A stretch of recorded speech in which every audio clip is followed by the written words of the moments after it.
Que se passe-t-il réellement une seconde après votre dernier souffle? Saint Alphonse de Liguori, docteur de l'Église, nous offre un éclairage théologique saisissant sur le jugement particulier et la terrible certitude de l'enfer pour les impénitents. Affranchissons-nous des hérésies absurdes et mensongères des modernistes, d'un enfer vide, et conformons-nous au saint magistère de l'Église, pour le salut de notre âme par la nécessaire crainte du péché. Pour un catholique, la question de ce qui advient après la mort revêt une importance fondamentale, et saint Alphonse de Liguori en apporte une explication détaillée.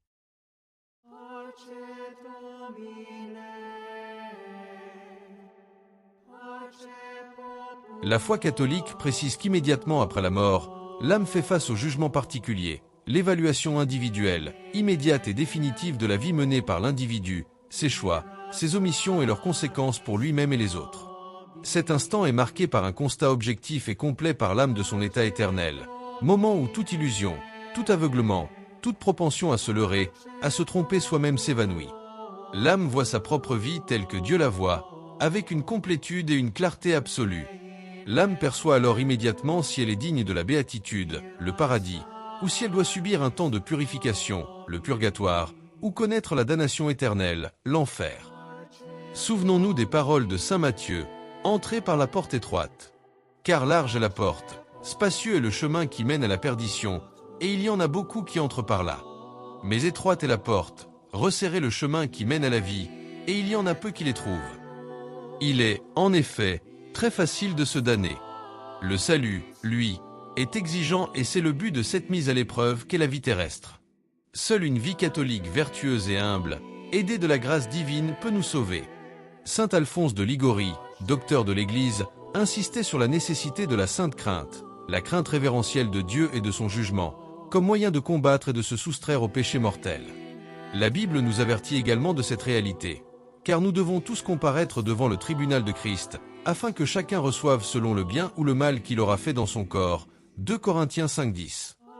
Saint Alphonse de Liguori, dans sa sagesse, nous exhorte à ne pas repousser la miséricorde de Dieu, mais à y répondre dès maintenant, avec un cœur contrit et repentant. La miséricorde divine est infinie, mais elle ne doit pas être considérée comme une permission à la négligence. Son enseignement met en lumière la gravité de cet instant post-mortem. Pour l'âme impénitente, l'instant du jugement est celui d'une certitude terrifiante. Saint Alphonse décrit l'enfer non seulement comme une peine physique, les flammes, mais surtout comme la peine suprême qu'est la séparation définitive de Dieu. Voir Dieu face à face et être immédiatement repoussé est l'horreur absolue. De plus, ce jugement particulier est définitif. Si une âme est reconnue coupable d'un péché mortel sans repentance sincère, la sentence est éternelle. L'intensité de ce que l'âme expérimente après le dernier souffle souligne l'urgence absolue de la conversion et de la pénitence durant la vie terrestre. La sainteté n'est pas une option, mais une nécessité rigoureuse pour entrer dans la lumière de Dieu.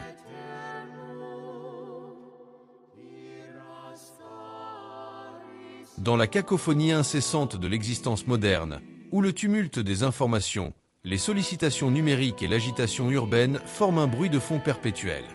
Nos existences sont rythmées par le bourdonnement des machines, les conversations hâtives et superficielles, une agitation omniprésente et le flot ininterrompu d'une réalité toujours plus dense mais inconséquente. Cette agitation étouffe et relègue à l'arrière-plan tout recueillement et toute vie intérieure. Pourtant, au terme de cette existence terrestre, lorsque le corps s'éteint, une rupture violente et inattendue se produit. Tous les bruits cessent, les échos du monde s'effacent instantanément, et le vacarme assourdissant de la vie fait place à un silence d'une profondeur sidérante. C'est plus que l'absence relative de son, mais une cessation radicale de toute perception sensorielle terrestre, un vide soudain qui tranche avec l'ordinaire, un silence si total qu'il en devient écrasant. C'est dans cette suspension du monde physique que l'âme expérimente un choc existentiel d'une intensité inégalée, n'étant jamais confrontée au silence absolu. Le voile de la chair se déchire, et avec lui disparaissent les illusions, les distractions et les attaches matérielles qui définissaient jusque-là sa réalité. Le corps, cette enveloppe familière et le réceptacle de nos sens, n'est plus qu'une dépouille silencieuse. L'âme, soudainement libérée, se trouve projetée dans un domaine où les repères terrestres s'anéantissent. Elle est confrontée à une lucidité terrifiante et sublime, une clarté absolue qui lui révèle sa propre vérité, sans filtre ni artifice. Le temps linéaire s'efface, et l'éternité se dévoile, non pas comme un avenir lointain, mais comme une réalité immédiate, vertigineuse et sans fin. Ce moment est celui de l'éveil le plus total, où chaque pensée, chaque action, chaque intention de la vie terrestre est mise à nu sous une lumière nouvelle, une lumière qui ne supporte aucune ombre. Saint Alphonse de Liguori, dans sa profonde compréhension de la justice divine, nous éclaire sur cette confrontation solitaire et inéluctable. Il enseigne que, dans cet instant crucial, l'âme entre seule dans l'éternité et que seule la suivent ses œuvres. L'âme, délivrée des sens et des illusions du monde, se trouve alors projetée dans une lumière surnaturelle qui lui révèle, avec une clarté insoutenable, la totalité de son parcours moral. Les honneurs et les richesses accumulées, les plaisirs éphémères poursuivis, les relations mondaines tissées, tout cela s'avère d'une vanité absolue face à l'examen divin. Devant le Créateur, l'âme ne peut rien emporter d'autre que le bilan moral de son existence, ses choix, ses amours, ses rejets. Chaque action accomplie, chaque pensée nourrissant le cœur, et particulièrement chaque parole prononcée, y compris les plus vaines, est exposée avec une fidélité absolue. Cette consignation méticuleuse ne laisse aucune place à l'oubli ou à la dissimulation. Liguori insiste sur le fait que même les paroles considérées comme insignifiantes sur Terre, les discussions futiles, les jugements hâtifs et les expressions légères sont énoncées.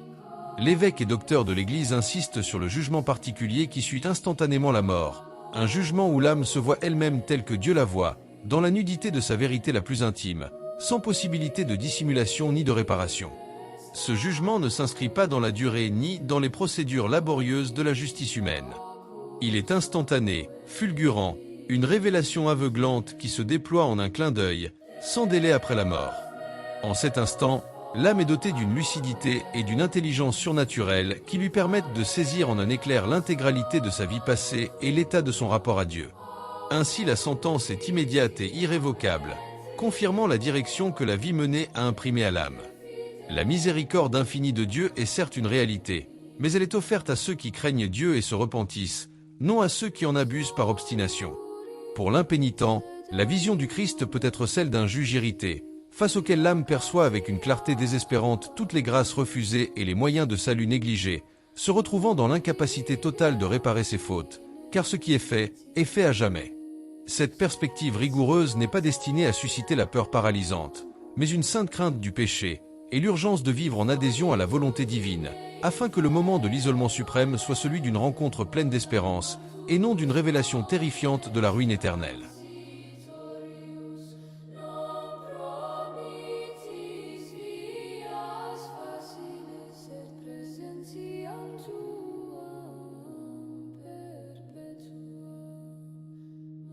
Ce qui rend cette célérité terrifiante n'est pas seulement la vitesse, mais la profondeur de l'examen.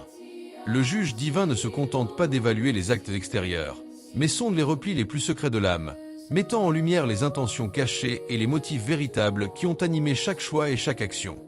Les ruses, les rationalisations, les compromis de la conscience sont balayés, et seule la radicalité de l'intention, l'amour de Dieu ou l'amour de soi demeure. Dans cette balance divine, comme le souligne Liguori, rien n'y est admis, rien ne pèse que ses œuvres. Les richesses mondaines, les dignités terrestres, le pouvoir ou la célébrité n'ont plus aucune valeur ni aucun poids.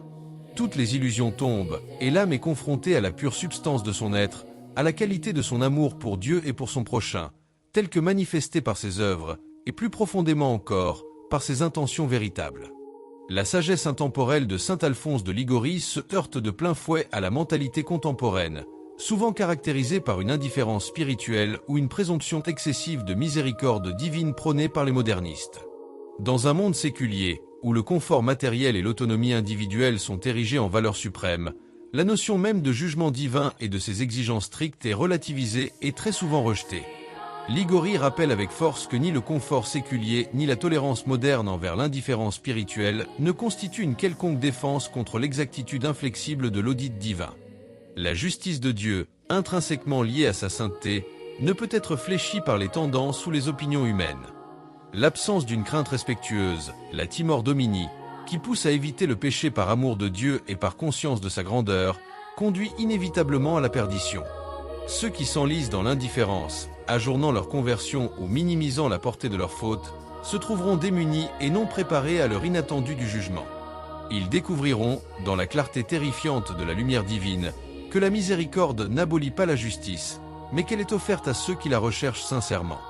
L'enseignement de saint Alphonse de Ligorie sur le jugement particulier est un appel pressant à la préparation constante et à la vigilance spirituelle. Le lit de mort n'est pas le moment propice pour entamer une conversion, pour déraciner les mauvaises habitudes, ni pour éteindre l'affection aux biens terrestres.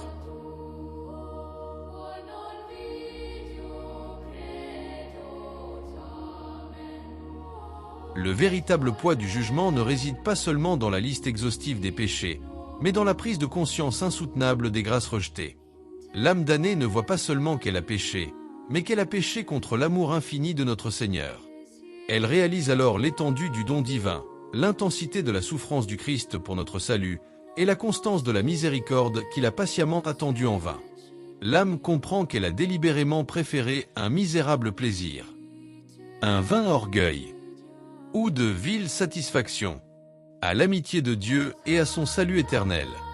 L'âme comprend alors qu'elle a sacrifié un bien infini et éternel pour des riens, et qu'il est alors trop tard pour réparer ses fautes, car ce qui est fait à jamais. Saint Alphonse de Ligorie insiste avec force sur la valeur inestimable du temps, qu'il considère comme le don le plus précieux de Dieu, offrant à l'homme l'opportunité de travailler à son salut, la seule tâche qui importe. Ces avertissements concernant le temps perdu résonnent comme un rappel sévère de la finalité de l'existence. Nous voyons approcher le moment où va se trancher la grande question de notre éternité, et nous osons perdre notre temps. Saint Alphonse met en garde contre la ruse démoniaque la plus efficace, la confiance excessive en la miséricorde divine avant le péché. Cette seconde ruse lui réussit mieux que la première, le désespoir après le péché, et l'espoir du pardon perd beaucoup plus d'âme que la crainte du jugement. L'âme repentante voit que la miséricorde est offerte à ceux qui le craignent et non à ceux qui comptent sur sa miséricorde pour l'offenser davantage. La douleur vient de la réalisation d'avoir délibérément provoqué la colère divine en s'appuyant sur sa bonté, transformant un don en une occasion de chute. C'est ainsi que le damné est tourmenté dans toutes les facultés de son âme. Dans sa mémoire, il revoit sans cesse les années qui lui furent accordées sur la terre pour faire le bien et réparer ses fautes et se dit « Tant de lumière reçue de Dieu, tant d'invitations pleines d'amour, tant d'offres de pardon, j'ai tout méprisé. » Dans son intelligence, il contemple éternellement la félicité du ciel qu'il a volontairement perdue, rendant son supplice d'autant plus douloureux. Dans sa volonté, elle se voit forcée de haïr cet être infiniment aimable, car la chaîne du péché mortel l'empêche de s'unir à lui. Cette noire ingratitude de s'être délibérément perdu à Dieu pour de viles satisfactions est le châtiment ultime de la miséricorde gaspillée. Le sang du Christ versé pour son salut, les innombrables appels à la conversion, la patience divine manifestée, tout cela devient autant d'aiguillons qui percent l'âme, la rappelant à son immense culpabilité et à l'irrémédiabilité de sa perte.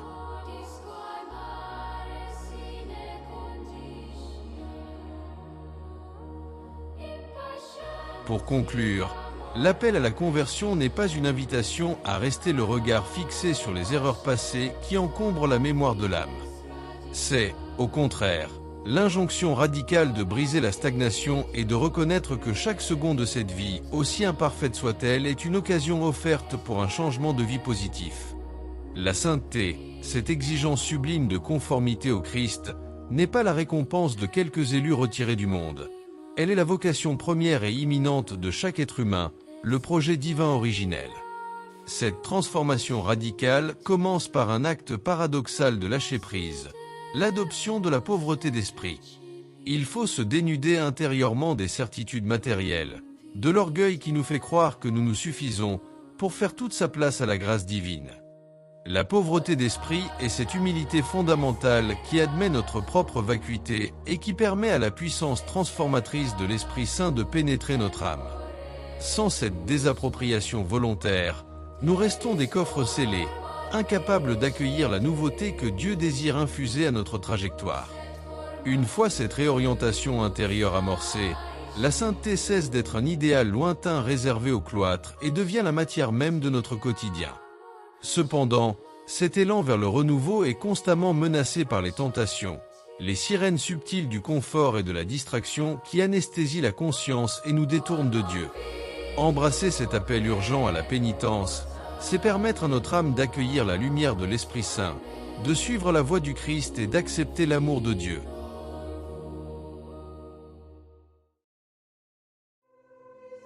Que la gloire du Dieu Tout-Puissant repose sur votre tête. Que Jésus-Christ habite dans votre cœur. Et que l'Esprit Saint éclaire vos pas. Ainsi soit-il.